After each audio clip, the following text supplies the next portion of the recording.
1631 రోజులు ఉద్యమం నిర్విరామంగా శాంతియుత మార్గంలో జరిగిందండి. నిజంగా ఇవాళ అమరావతి విజయంలో క్రియాశీల పాత్ర మా మహిళామ తల్లులదే. ఇది వాస్తవం. శ్రీరాముడి పట్టాభిషేకం 2024లో జరిగింది చంద్రబాబు నాయుడు గారిది. అంటే కూడా ఆ ఉద్యమంలో, ఆ పోరాటంలో కూడా అప్పుడు సైకోని ధైర్యంగా ఎదుర్కొంది కూడా మా మహిళలే. ఇది వాస్తవం, ఎవరు ఒప్పుకున్నా ఒప్పుకోకపోయినా. సో మహిళలు చేసే ఏ ఉద్యమం అయినా విజయాన్ని చేకూరుతుందండి. కాబట్టి ఇవాళ అమరావతి చట్టబద్ధత పొందింది. అమరావతిని దేశవ్యాప్తంగా పట్టాభిషేకం చేసినట్టు గౌరవించబడింది చట్టసభల్లో కూడా. రాజధాని ఏది అంటే నా రాజధాని, ప్రజా రాజధాని అమరావతి. మీ ముఖ్యమంత్రి దీన్ని ఇంకా ఇలానే మనం అందరం కూడా ఇంతే యూనిటీగా, ఇప్పుడు మనం గెలిచాము కానీ రాక్షసుడు శాంతం చావలేదు, ఇది మళ్ళీ మొదలవుతూ ఉండొచ్చు. కాబట్టి మనం ఏదైతే ఉద్యమం చేశామో అదే విధంగా మనం మళ్ళీ కూడా రాబోయే రోజుల్లో కూడా రాజకీయంగా మళ్ళీ చంద్రబాబు నాయుడు గారిని గెలిపించుకోవాలి. మన అమరావతిని ఇదే విధంగా దేదీప్యమానంగా ఆంధ్రులందరూ గర్వించదగ్గ రాజధానిని నిర్మించే అవకాశం మనమే సిబిఎన్ గారికి ఇవ్వాలి. ఇది మన అందరి బాధ్యత. నాకు ఈ అవకాశం ఇచ్చిన పెద్దలందరికీ కూడా నా హృదయపూర్వక ధన్యవాదాలండి. ముందుగా ఈరోజు ఈ కేంద్ర కార్యాలయంలో రాష్ట్రం నలుమూలల నుంచి వచ్చి, దీన్ని మనం ఎప్పుడు పేపర్లో చూస్తాం, సోషల్ మీడియాలో చూస్తూ ఉంటాం. అట్లాంటిది ఈరోజు ఈ పెద్దలందరితో మరి ముఖ్యంగా ఈరోజు మూడు రాజధానుల బిల్లుని అడ్డగించి ఈరోజు మనకు అమరావతికి తెప్పించడంలో తన వంతు కీలక పాత్ర పోషించిన షరీఫ్ గారి పక్కన కూర్చొని షరీఫ్ గారిని చూస్తూ ఈ కార్యక్రమాన్ని జరుపుకుంటున్నందుకు మొదటగా మనందరం సంతోషపడాలి. రెండవది, భారతదేశ చరిత్రలో మాకు రాష్ట్రం కావాలి అనుకున్న ప్రతి రాష్ట్రవాసులకి కూడా రాజధాని లేకుండా రాష్ట్రం కావాలి అని అడిగిన ప్రతి వ్యక్తికి, ప్రతి రాష్ట్రవాసులకి కూడా రాజధాని లేకుండా పంపించారు. మన ఆంధ్రప్రదేశ్ రాష్ట్ర చరిత్ర వేరు. ఆంధ్రప్రదేశ్ రాష్ట్రంలో తెలంగాణ వాళ్ళు రాష్ట్రం కావాలి అన్నారు, ఆంధ్ర వాళ్ళు ఉమ్మడి రాష్ట్రం ఉండాలి అన్నారు.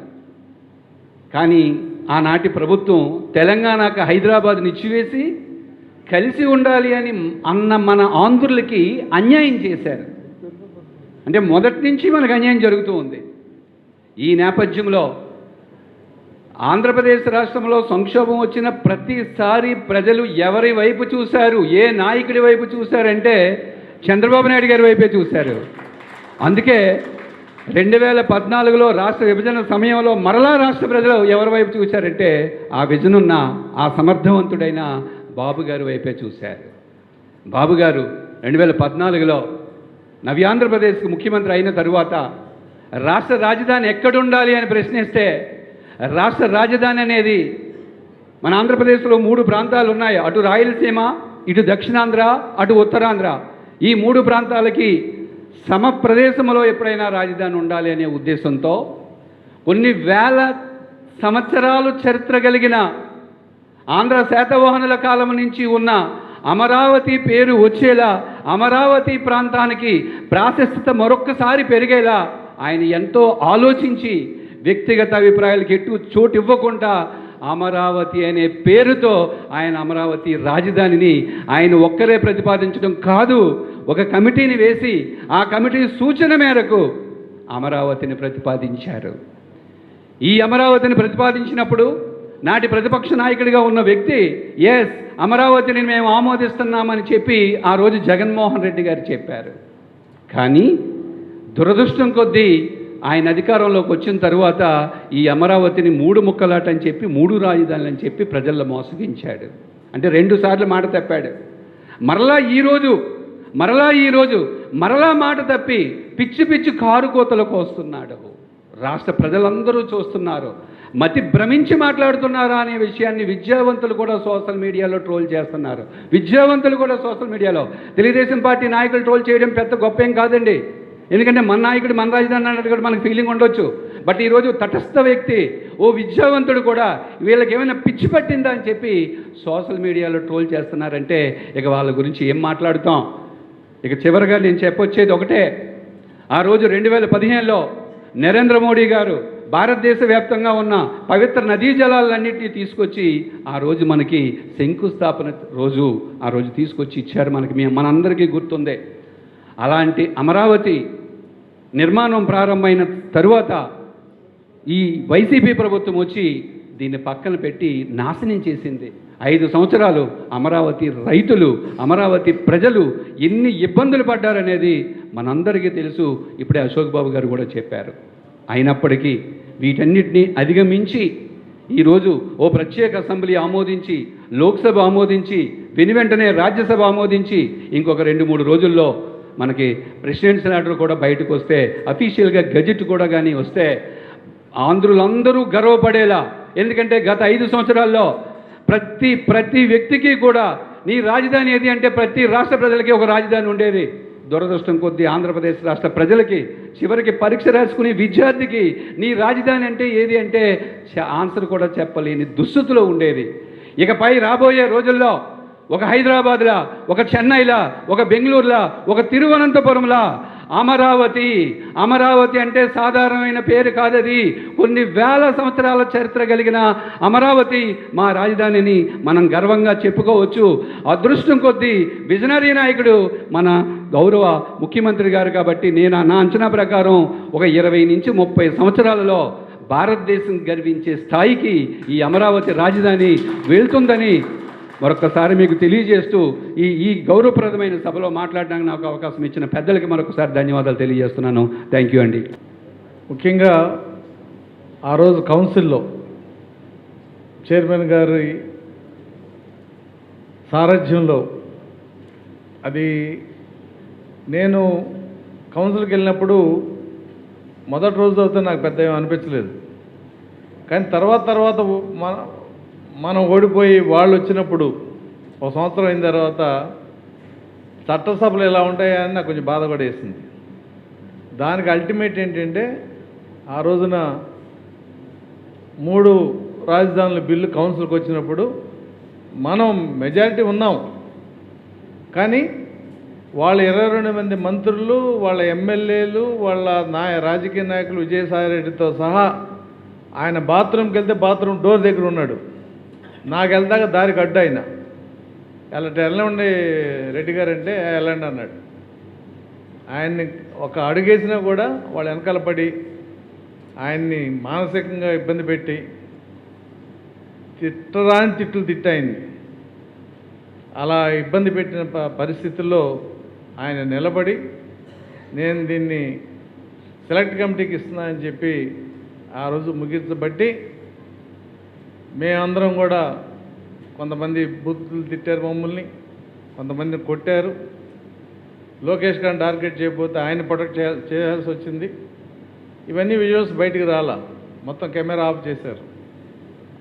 అటువంటి పరిస్థితుల్లో ఆ బిల్లుని సెలెక్ట్ కమిటీకి ఇవ్వబట్టి మేము వస్తుంటే మధ్యలో రైతులు ఆపి మా అందరికీ సన్మానం చేశారు.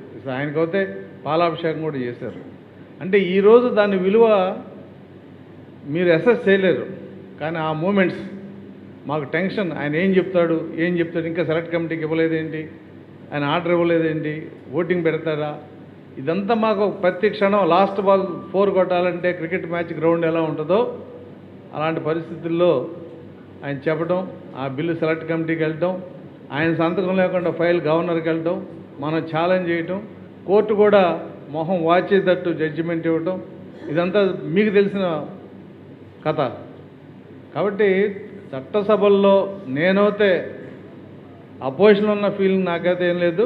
బట్ పదవి ఇచ్చినందుకు పదవికి న్యాయం చేయగలిగాను సాటిస్ఫాక్షన్ మట్టికి ఆ రోజు నాకు పూర్తిగా కలిగింది. I'm happy to work in opposition చెప్పి కూడా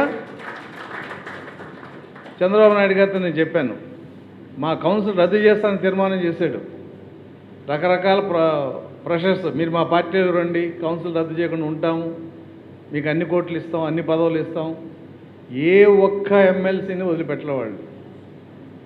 కాబట్టి ఆ పోరాటం అనేది ఫలితం ఇవాళ ఆనందంగా ఉంది. కాబట్టి మీ ఆనందం మేము పడ్డ పోరాటానికి ఫలితం ఇదని ఇప్పుడు తెలిసినప్పుడు రాజధాని ఇక్కడే ఉంటుందని తెలిసినప్పుడు మేము పూర్తిగా న్యాయం చేసాం మా పదవులకి. మేమేదో ఉత్సవగ్రహాలాగా ఎమ్మెల్సీలుగా రాలేదనేది మాకు ఒక సాటిస్ఫికేషన్.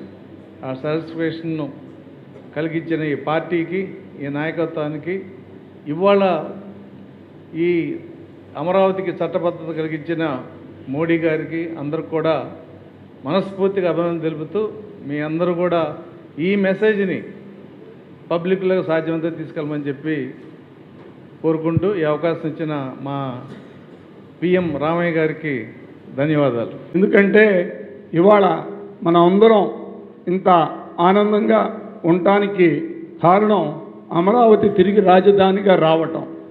చాలామంది హైదరాబాదులో ఉద్యోగాల కోసం వెళ్ళే పరిస్థితులు ఉన్న తరుణంలో తిరిగి అమరావతి అలాంటి హైదరాబాదును నిర్మించినటువంటి చంద్రబాబు నాయుడు గారి నాయకత్వంలో ఇవాళ మళ్ళా మనకి అమరావతి నిర్మించుకునే అవకాశం రావటం మనందరి అదృష్టం. ఇది రాబోయే కాలంలో, ఎందుకంటే ఆల్రెడీ 15-20 ఏళ్ళు అంటున్నారు, 15-20 ఏళ్ళు కూడా పట్టదు చిరంజీవి గారు. ఎందుకంటే ఆల్రెడీ కాంటం వ్యాలీ వచ్చింది. కాంటం అంటే ఎక్కడో అమెరికాలో ఒక చోట ఉంది, ఎక్కడ సౌత్ ఏషియాలో ఎక్కడా కూడా వాళ్ళ ఇది లేదు. ఇక్కడ ఇండియాలో ఫస్ట్ టైం ఆంధ్రప్రదేశ్లో అమరావతిలో చంద్రబాబు నాయుడు గారి నాయకత్వంలో, లోకేష్ గారి సారథ్యంలో కాంటం వ్యాలీ రావటం జరిగింది. ఇవాళ కొన్ని లక్షలకు వేల ఉద్యోగాలు ఇక్కడ వస్తాయి, మంచి పెట్టుబడులు వస్తాయి. అందరూ కూడా హైదరాబాదు బయట దేశాలకు వెళ్లకుండా ఇక్కడ అమరావతికి వచ్చే రోజులు అతి దగ్గరలో మనమే చూస్తాం. ఆ రోజులు రావాలని కోరుకుంటూ, అదేవిధంగా మనకి ఈ అవకాశం కల్పించినటువంటి నరేంద్ర మోడీ గారికి, అదేవిధంగా పవన్ కళ్యాణ్ గారికి, అక్కడికి వెళ్ళి ఎంతో ఆనందంతో చూస్తూ వాళ్ళతో ఆనందాన్ని పంచుకుంటున్నటువంటి నారా లోకేష్ గారికి అందరికీ కూడా నేను కృతజ్ఞతలు తెలియజేస్తున్నా. అయ్యా, ఒక్క విషయం అయితే నేను చెప్పదలుచుకున్నా. ఆ రోజున పార్లమెంట్లో తలుపులేసి రాష్ట్ర విభజన చేసి మనకు అన్యాయం చేసింది ఆ రోజునటువంటి కాంగ్రెస్ ప్రభుత్వం. కానీ వైసీపీ ప్రభుత్వం ఇప్పుడు ఆయన చెప్పిన మాట వింటుంటే, ఎందుకంటే ఒకటి చెప్పాడు, బయటికేమి రాలేదు, మమ్మల్ని కూడా దాదాపుగా అదే విధంగా చేశారు అని అశోక్ బాబు గారు చెప్పారు. బాత్రూమ్కి వెళ్తే బాత్రూమ్ దగ్గర లీడర్లు నుంచోవటం, ఇదంతా కూడా వైసీపీ కూడా అదే విధంగా ఇక్కడ రాక్షస పాలనని నడిపినటువంటి వైసీపీ ప్రభుత్వాన్ని అంతం చేసి తిరిగి మనం అధికారంలోకి రావడం జరిగింది. 2029లో కూడా మనం ఇవన్నీ గుర్తుపెట్టుకొని మళ్ళా వీళ్ళు అధికారంలో రాకుండా ఉండటం కోసం మన వంతు ప్రయత్నం మనం చెయ్యాలని, దానిలో మన అందరం భాగస్వామ్యం కావాలని కోరుకుంటూ, అమరావతి ఇచ్చినటువంటి ప్రతి ఒక్కళ్ళకి కూడా కృతజ్ఞతలు తెలియజేసుకుంటూ, అమరావతి రైతులకి మరొకసారి అభినందనలు తెలియజేసుకుంటూ సెలవు తీసుకున్నా. జై తెలుగుదేశం, జై తెలుగుదేశం, జై చంద్రబాబు నాయుడు, జై లోకేష్. ఇంత మంచి అవకాశం కల్పించిన నాకు ప్రత్యేకంగా ధన్యవాదాలు తెలుపుతూ, మంచి చెడు, చీకటి వెలుగు, మనకు మంచి అనేది ఎప్పటికైనా మంచి జరిగిద్ది, చెడు అనేది దూరం అయిపోయింది. చీకటి అనేది మనం చీకట్లో ఏం చేస్తామో మనకే తెలియదు, కానీ వెలుతురులో కనబడేది మనకు అన్ని జయాలు కనబడతాయి. జయం అనేది ఇంతకుముందు గతంలో మన పార్టీ కోసం ఎందరో రైతులు అమరావతి రాజధానిని త్యాగ ఫలితమే ఈరోజు ఈ వెలుతురు మనకు కనబడతా ఉన్నది. ఇంత మంచి కార్యక్రమానికి రాత్రనక పగలనక కష్టపడిన నాయకుడు ఎవరైనా ఉన్నారంటే అది నారా చంద్రబాబు నాయుడు గారని ప్రత్యేకంగా నేను చెప్పదలుచుకున్నా. కష్టకాలంలో ఉన్నప్పుడు కూడా ఆయన ఎన్ని మంచి పనులు చేశారో, ఆయన ఓర్పుకి, ఆయన త్యాగ ఫలితమే ఈరోజు అమరావతి రాజధాని. రాజధాని అనేది గతంలో మనకు విభజన జరిగిన తర్వాత మనకు రాజధాని లేదు, మన క్యాపిటల్ అంటే ఏందో తెలియదు. 2019 నుంచి 2024 వరకు రైతులు అనేది ఎంతమంది కష్టపడ్డారో నేను కళ్ళారా చూశాను. ఈ ఆఫీసులో వచ్చి ఎన్ని వేదలు పడ్డారో నేను అందరి దగ్గరుండి చూశాను. ఆ రోజు చీకటి రోజులు, కానీ పార్లమెంట్లో ఈరోజు బిల్లు పాస్ అవ్వగానే వెలుతురు ఒకేసారి వచ్చిన ఘనత ఈరోజు ఆనందపడుతున్నాం మేమందరం. 5 కోట్ల ప్రజలు సంతోష వ్యక్తం చేస్తున్నారు ఈరోజు. దాని ఫలితంగానే ఈరోజు ఈ కార్యక్రమాన్ని మీ అందరి ముందు నేను చెప్పదలుచుకున్నాను. నారా చంద్రబాబు నాయుడు గారు ఆయన ఒక వెలుతురు. ఆయనకి 76 సంవత్సరాలు వచ్చినా కానీ ఈరోజు కూడా 18 సంవత్సరాల కుర్రోడులాగా పనిచేస్తున్న ఘనత మా నారా చంద్రబాబు నాయుడు గారు. ఈ కూటమి ప్రభుత్వానికి ప్రత్యేకంగా ధన్యవాదాలు తెలుపుతున్నా. అసెంబ్లీలో బిల్లు పాస్ అయినప్పుడు ఆ బిల్లు కోసం ఆపిన మన ఘనత మన షరీఫ్ గారికి ప్రత్యేకంగా ధన్యవాదాలు తెలుపుతున్నా. ఆ రోజు కనుక బిల్లు పాస్ అయిపోయి ఉంటే ఈ అమరావతి ఎటు మూలకెళ్ళిపోయేదో మనం చెప్పదలుచుకున్నాం. కాబట్టి దయచేసి మా గురువుగారైన షరీఫ్ గారికి ప్రత్యేకంగా ఈ అమరావతి దారుగా నేను వాళ్ళకి వందనాలు చేసుకుంటున్నాను సార్. నమస్కారం sir. Thank you sir, thank you. మీ మూలంగానే ఈ అమరావతి ఈరోజు ఒక ఇంతమంది ముస్లిమ్స్ మనకు గర్వకారణం అయిన షరీఫ్ గారికి ప్రత్యేకంగా ధన్యవాదాలు తెలుపుతున్నాను సార్. ధన్యవాదాలు భాషా గారు. Thank you sir, thank you sir.